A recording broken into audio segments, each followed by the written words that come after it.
को बचाने की जंग और ज्यादा अब तेज हो गई है। उदयपुर से लेकर के जोधपुर तक संगठन, समाज और छात्र एकजुट नजर आ रहे हैं और सड़कों पर उतर करके प्रदर्शन कर रहे हैं।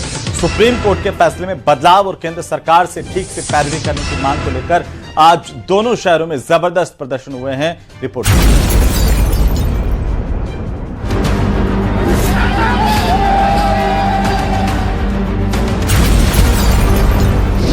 सड़कों पर अरावली बचाव की लड़ाई।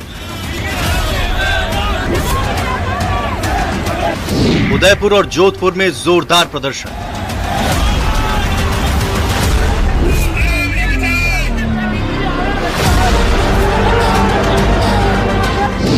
सिरोही और बूंदी में भी दिखा आक्रोश।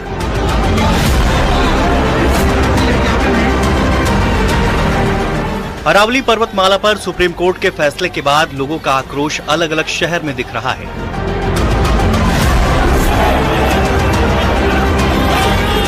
इसी कड़ी में उदयपुर अरावली को बचाने को लेकर बड़ा विरोध प्रदर्शन हुआ। कलेक्ट्रेट के बाहर कई संगठनों ने हंगामा किया। फाइनेंस ग्रुप, करणी सेना और विभिन्न समाज के लोग प्रदर्शन में शामिल हुए, जिन्होंने जमकर नारेबाजी की। लोगों ने सरकार से सुप्रीम कोर्ट में फैसला बदलने के लिए याचिका दायर कर अरावली पर्वतमाला को बचाने की बात कही।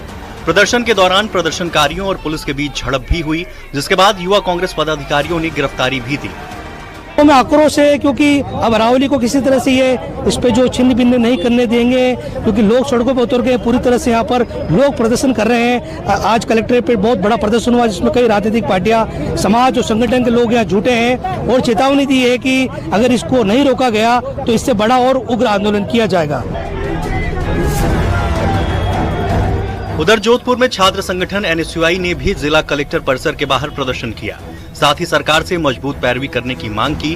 अब सवाल ये है कि आखिर ये विद्रोह क्यों हो रहा है। दरअसल ये आक्रोश सुप्रीम कोर्ट के हालिया फैसले के बाद उठा है, जिसके बाद अरावली पर्वत श्रृंखला की परिभाषा बदल गई है।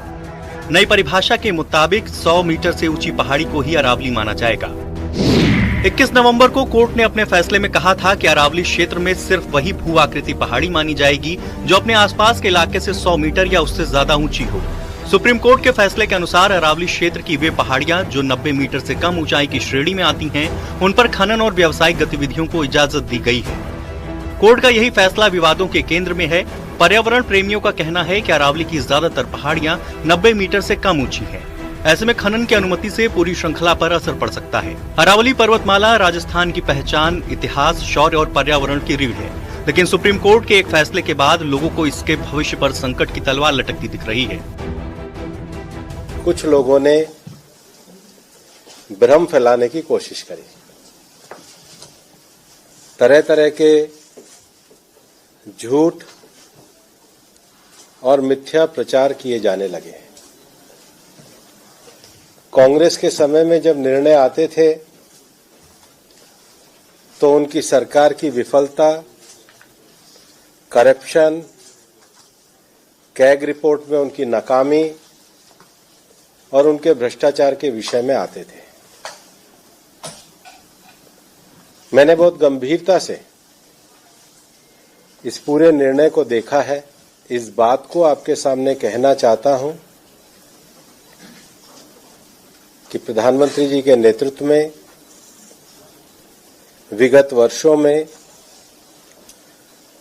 ग्रीन अरावली मूवमेंट को, ग्रीन अरावली के विषयों को आगे बढ़ाया गया है। कि 1% ही असुरक्षित क्यों हो? क्या गुंजाइश है क्या आज के समय में एक पेड़ काटने की भी गुंजाइश है क्या? आप पूरा जो माइंड को खोलना चाहते हैं, सबसे पहली बात। दूसरी बात, मैं फिर इस बात को खारिज करता हूं, जो मंत्री जी कह रहे हैं वो बता दें, विज्ञापन जारी कराएं कि कौन कौन सी पहाड़ियां इसके नियम की वजह से खुलेंगी, बाकी सब बैन रहेंगी। करें जारी, पता चल जाएगा 2 मिनट में। ये गुमराह किसी और को करें। विशेषज्ञों के अनुसार पिछले कुछ दशकों में अरावली का 30 से 40% क्षेत्र पहले ही क्षतिग्रस्त हो चुका है। अवैध खनन और जंगलों की कटाई से कई स्थानों पर पहाड़ियां पूरी तरह समतल कर दी गई हैं। अरावली का संकट केवल पहाड़ों का संकट नहीं, बल्कि पानी, हवा, जैव विविधता और आने वाली पीढ़ियों के अस्तित्व से जुड़ा मुद्दा बन चुका है। अरावली सिर्फ एक पर्वतमाला नहीं, राजस्थान के भूजल, हरियाली, तापमान और मौसम चक्र के लिए जीवन रेखा है। प्रदर्शनकारियों ने चेतावनी दी है, यदि संरक्षण नहीं मिला तो आने वाले वर्षों में पर्यावरण संकट विकराल हो सकता है। Bureau report, news 18 Rajasthan.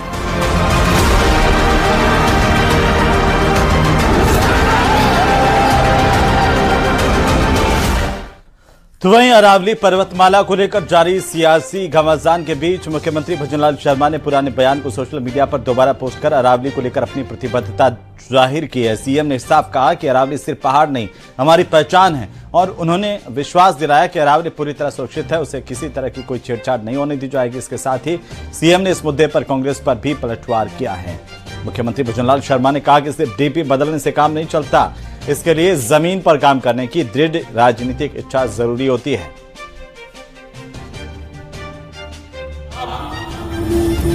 सिर्फ सेव अरावली डीपी बदलने से काम नहीं चलता है, काम चलता है दृढ़ इच्छा शक्ति से, काम चलता है काम करने से। इस तरह से मत बरगलाइए हमारे राजस्थान के भाई बहनों को। हम आपसे कहना चाहते हैं, हम किसी भी तरह से अरावली के साथ छेड़छाड़ नहीं होने देंगे, ये हम आपको विश्वास दिलाते हैं।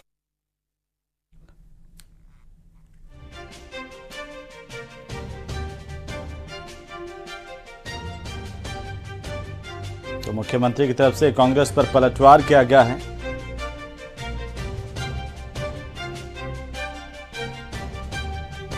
तो वहीं भरतपुर के पूर्व सांसद रंजीता कोहली ने नई दिल्ली में आयोजित प्रेस कॉन्फ्रेंस में राजस्थान के पूर्व मुख्यमंत्री अशोक गहलोत पर तीखा हमला बोला। उन्होंने कहा कि अशोक गहलोत जी, आपको शर्म आनी चाहिए। आपके दो कार्यकालों में अगर अरावली को सबसे ज्यादा किसी ने लूटा तो वो खुद आप हैं। क्या कुछ कहा? राजस्थान की जनता को भ्रमित करने और अरावली को बचाने का ढोंग करने वाले पूर्व मुख्यमंत्री अशोक गहलोत जी से मैं भी पूछना चाहूंगी कि जिस तरीके से उनको शर्म आनी चाहिए कि वो किस तरीके का ढोंग कर रहे हैं। अरावली को बचाने का जो ढोंग कर रहे हैं, उनके 2 कार्यकाल को आप उठाकर देख लीजिए। सबसे ज्यादा अवैध खनन उनके ही कार्यकाल में हुआ था, सबसे ज्यादा संरक्षण मिला तो उनके ही कार्यकाल में मिला था अवैध खनन के लिए। आपने ये देखा है कभी भी कि जिस तरीके से सब आप देखिए कि आज वो जनता को किस तरीके से भ्रमित। इसी बीच बड़ी खबर राजधानी जयपुर से, जहां पर राजस्थान में बजरी माफिया के खिलाफ चल रही कार्रवाई के बीच अब पुलिस महकमे के भीतर की मिलीभगत भी बेनकाब हो गई है। डीजीपी राजीव शर्मा के निर्देश पर किए गए डिकाई ऑपरेशन में बजरी माफिया से साठगांठ करने वाले थाना प्रभारी सामने आए हैं। ऐसे थाना प्रभारियों पर सरकार ने त्वरित कार्रवाई की है, त्वरित एक्शन लिया गया। 11 थाना प्रभारियों की भूमिका बजरी माफिया के साथ गठजोड़ की उजागर हुई है। इस कार्रवाई के तहत शिवदासपुरा, पीपलू, बरौनी, पीसांगन और धौलपुर कोतवाली के 5 थाना इंचार्जों को तत्काल प्रभाव से निलंबित किया गया पीएचक्यू की तरफ से, जबकि गुलाबपुरा, कुन्हाड़ी, नानता, लालसोट, गंगरार और लूनी के 6 थाना प्रभारी ऐसे हैं जिनकी मिलीभगत भी आंशिक तौर पर सामने आई। इन्हें लाइन हाजिर किया गया है। तो पुलिस में रहकर के बजरी माफिया के साथ गठजोड़ करने वाले थाना प्रभारियों के चेहरे हुए हैं बेनकाब, और इसके बाद पुलिस मुख्यालय ने ये बड़ी कार्रवाई की है। बताया यह जा रहा है कि लगातार इस तरह की शिकायतें मिल रही थी। ठोस इनपुट के बाद पुलिस मुख्यालय ने सख्त कदम उठाया। पुलिस मुख्यालय की तरफ से एक डिकॉय ऑपरेशन किया गया और इस डिकॉय ऑपरेशन में जो चेहरे बेनकाब हुए और उन पर तुरंत एक्शन लिया गया। कुल ऐसे 11 थाना प्रभारी हैं जिन पर एक्शन हुआ है। तो प्रदेश में बजरी माफिया के साथ पुलिस की मिलीभगत सामने आई। खुद पुलिस ने ही जांच करवाई और इस दौरान चंद घंटों में ये चेहरे बेनकाब हो गए। इसके बाद कार्रवाई की गई है। बजरी माफिया से मिलीभगत उजागर होने पर, साठगांठ पाए जाने पर 11 थाना प्रभारियों पर एक्शन लिया गया है। और इसी बीच श्री गंगानगर से इस वक्त की बड़ी खबर मिल रही है। खेरुवाला टोल प्लाजा पर किसानों का धरना अब खत्म हो गया। किसानों ने प्रशासन को ज्ञापन दिया है, बाकायदा अल्टीमेटम देते हुए ज्ञापन में 30 दिसंबर तक एमओयू रद्द करने की मांग की गई है। 30 दिसंबर को खेरुवाला टोल प्लाजा पर महापंचायत बुलाई गई है। बुगलावाली में एथेनॉल प्लांट प्रस्तावित है, ऐसे में उसका लगातार अब किसान विरोध कर रहे हैं। श्री गंगानगर से इस वक्त की सबसे बड़ी खबर है, 30 दिसंबर तक एमओयू को रद्द करने की मांग किसानों ने की है। 30 दिसंबर को खेरुवाला टोल प्लाजा पर महापंचायत होगी और उसमें सर्वसम्मति से फैसला होगा। किसान आगे किस रणनीति के तहत प्रदर्शन करेंगे, इसे लेकर के किसान एक राय होकर के ये फैसला करेंगे, लेकिन तब तक किसानों ने अल्टीमेटम दिया है। तो श्रीगंगानगर जिले के खेरुवाला इलाके में प्रस्तावित एथेनॉल फैक्ट्री को लेकर के विरोध अब तेज हो गया है। किसान संगठनों ने इसे पर्यावरण और कृषि के लिए खतरा बताते हुए प्रदर्शन शुरू कर दिया है। हनुमानगढ़ में चल रहे आंदोलन की तर्ज पर अब यह विरोध श्रीगंगानगर तक पहुंच गया है। ये रिपोर्ट देखिए।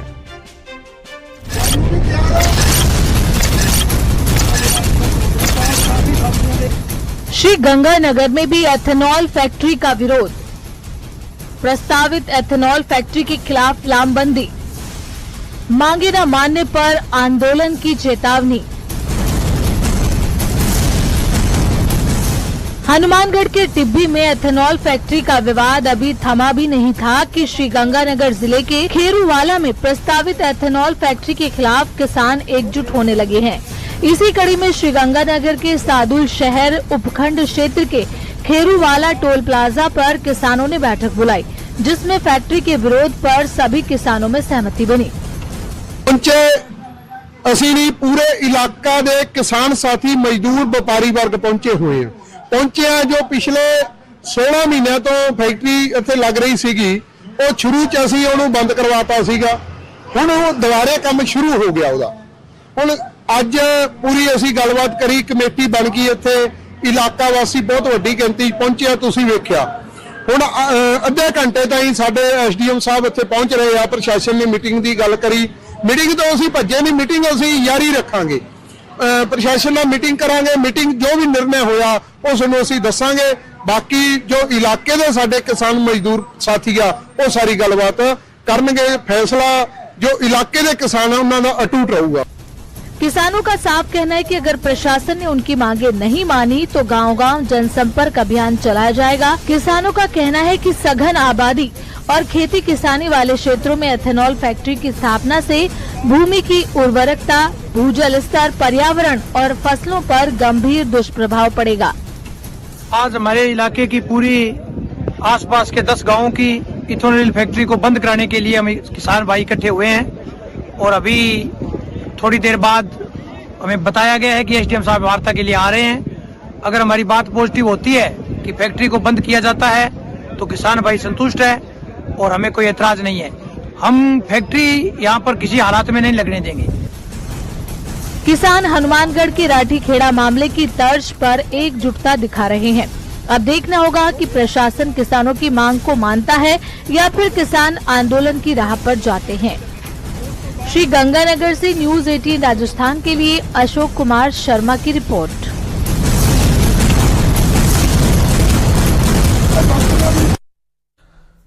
तो वहीं बीजेपी मुख्यालय पर होने वाली कार्यकर्ता जनसुनवाई मात्र 5 दिन ही चल पाई और एक बार फिर यह जनसुनवाई रुक गई है। इस पर ब्रेक लग गया है और अनिश्चित काल के लिए इसे स्थगित कर दिया गया।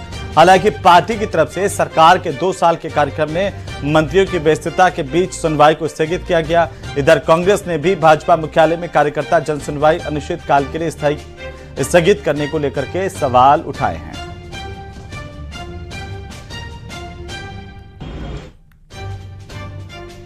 सुनवाई की आवाज निकल गई, इनमें फोन करने की हिम्मत ही नहीं है। राजस्थान का बीजेपी का कार्यकर्ता ढूंढ रहा, हमें नंबर मत दो। भजनलाल शर्मा और उप मुख्यमंत्री दिया कुमारी का नंबर ही नहीं है किसी के पास। दिया कुमारी जी का नंबर तो ऐसे है जैसे कोई भगवान का नंबर है। भजनलाल शर्मा और दिया कुमारी जी का फोन नंबर ही नहीं है। और हमारा नंबर एक एक आदमी के पास है राजस्थान में, कांग्रेस के हर आदमी का।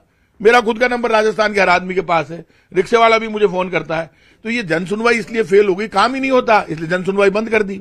और मैं आज लोगों से कहूंगा, मौका है, बीजेपी छोड़ो। इस अरावली के आंदोलन में हमने सत्याग्रह शुरू किया है, हम उसी को शामिल करेंगे जो बीजेपी छोड़ के आएगा। कोई सोचे बीजेपी का झंडा लेके आ जाए, उसकी हमें जरूरत नहीं है। बीजेपी छोड़ो और अरावली बचाओ। बीजेपी छोड़ के जो आएगा उसका स्वागत करेंगे। देखिए, ये स्थगित नहीं हुई है, इसका मॉडल चेंज हुआ है। मॉडल चेंज क्यों हुआ है? क्योंकि आप सबको विदित है कि सुशासन पखवाड़ा सरकार के जो 2 साल सफलतम रहे हैं, नव उत्थान के रहे हैं, परिवर्तन के रहे हैं, उसको मनाने के लिए सत्ता हो चाहे संगठन हो, सरकार भी जनता के द्वार पर है और संगठन भी कार्यकर्ता के द्वार पर है।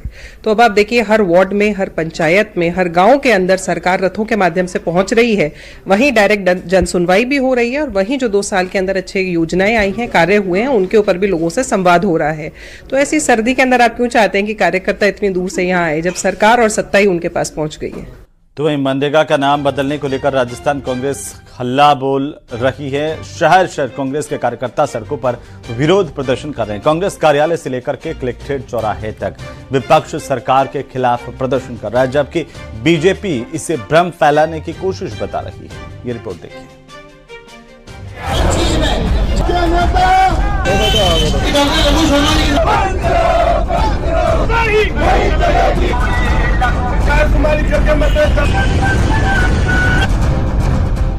बदला मनरेगा का नाम, शहर शहर संग्राम। मनरेगा विवाद पर कांग्रेस का हल्ला बोल। कांग्रेस और बीजेपी में वार पलटवार।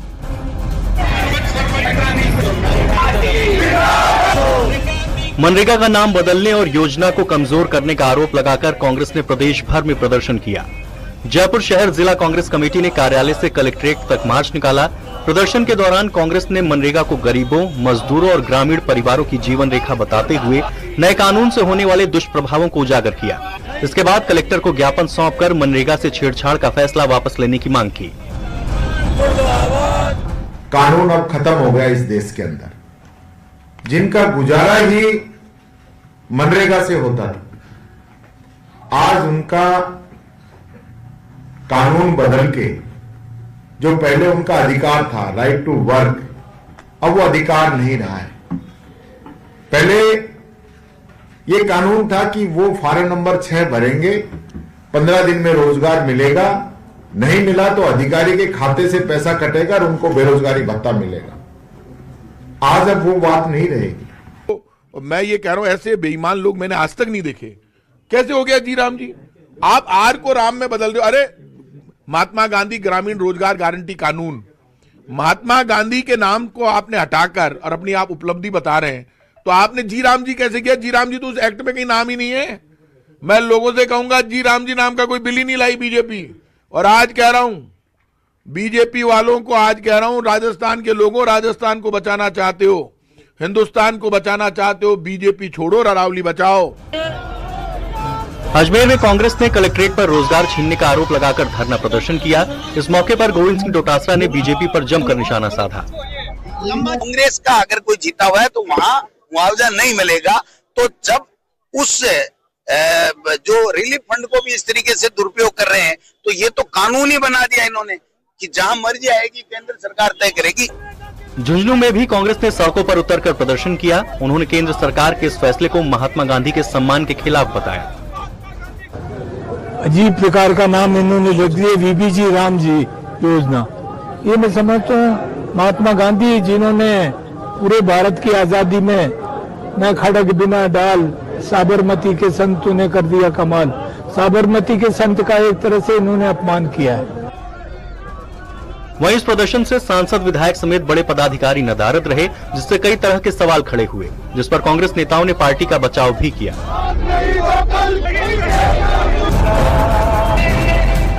चित्तौड़गढ़ में कांग्रेस ने कलेक्ट्रेट चौराहे पर मनरेगा के अलावा अरावली के मुद्दे पर भी निशाना साधते हुए प्रदर्शन किया। कांग्रेस नेताओं ने चेतावनी दी है कि इस तरह की छेड़छाड़ बर्दाश्त नहीं की जाएगी। ये सरकार जैसे वादे किए उसके अनुसार जनता की भावना के अनुरूप तो खरीद नहीं उतर रही है, लेकिन योजनाओं के नाम बदल बदल कर लोगों को भ्रमित करने का काम कर रही है। वहीं दौसा में कांग्रेस ने शहीद स्मारक पर प्रदर्शन करते हुए सरकार पर मनरेगा को कमजोर करने का आरोप लगाया। कांग्रेस नेताओं का आरोप है कि बीजेपी महापुरुषों के नाम से छेड़छाड़ कर रही है। योजना है उनका हमें विरोध करना है, कर रहे हैं। इस योजना के नाम से, इस बिल के नाम से उन्होंने महात्मा गांधी के नाम को, मैं कहूँगा पहले तो इन्होंने महात्मा गांधी की स्वयं की हत्या करी थी और इस बिल के माध्यम से इन्होंने महात्मा गांधी के नाम की हत्या करना चाहती है। जनता से नहीं करेगी। प्रदेश भर में हुए कांग्रेस के इस प्रदर्शन को लेकर सियासी माहौल गर्म है। बीजेपी इस पर निशाना साध रही है। जी राम जी शब्द में विकसित भारत का सपना समाया हुआ है। इस सपने को हर राजस्थानी, हर भारतीय की आत्मा से जोड़ने के लिए इस योजना के नाम में भगवान श्री राम का नाम का यूज हुआ है। महात्मा गांधी जी के सिद्धांत, जिसमें खादी का उपयोग, स्वदेशी अपनाना, ग्राम स्वराज और स्वच्छता अभियान जैसे सिद्धांतों को अगर धरातल पर लोगों को जागरूक करने का काम किसी ने अगर किया है तो वो भारतीय जनता पार्टी की सरकार होगी। फिलहाल मनरेगा का नाम बदलने और अरावली मामले को लेकर प्रदेश का सियासी पारा हाई है। सत्ता पक्ष और विपक्ष एक दूसरे पर वार पलटवार करने में जुटे हैं।